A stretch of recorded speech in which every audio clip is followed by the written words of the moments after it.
Trump tariff से कई मुल्कों में तिजारती भौचाल आ गया। 69 मुल्कों से दरामदात पर 10 से 41% टैरिफ नाफिज कर दिया गया। भारतीय स्टॉक मार्केट क्रैश होने से सरमायाकारों के अरबों रुपए डूब गए।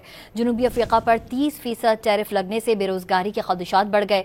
श्रीलंका वाले अमरीकी टैरिफ में 10% रियायत पर खुशी से निहाल हो गए।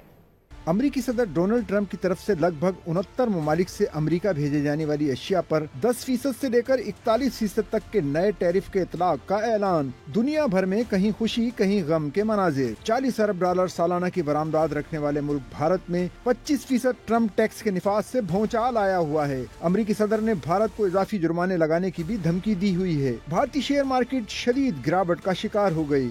स्टॉक मार्केट में मंदी से भारतीय सरमायाकारों के अरबों रुपए डूब गए। मौजूदा माशी सूरत हाल पर भारतीय सरमायाकार सर पकड़कर बैठ गए।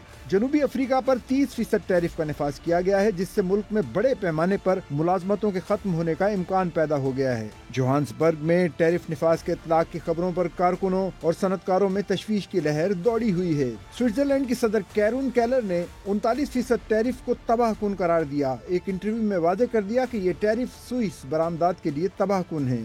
स्विट्जरलैंड में लग्जरी घड़ियां बनाने वाली कंपनी के सीईओ का कहना है कि 39% टैरिफ नाकाबिले बर्दाश्त थे। इससे स्विस मसनूआत मार्केट में मुकाबला करने की अहल नहीं रहेंगी और स्विस घड़ियों, ज्वेलरी और चॉकलेट्स की बरामदात तबाह हो जाएंगी। जहां दुनिया के बेशतर ममालिक में अमरीकी टैरिफ पर सख्त रद्द-ए-अमल और मायूसी का इजहार किया जा रहा है, वहीं श्रीलंका के कारोबारी हल्के खुशी से निहाल हैं। अमरीका ने श्रीलंका का टैरिफ 30% से कम करके 20% कर दिया है। ज्वाइंट अपैरल एसोसिएशन के जनरल सेक्रेटरी ने कहा कि टैरिफ की कमी से श्रीलंकन बरामदात में बड़ा इजाफा मुतवक्के है।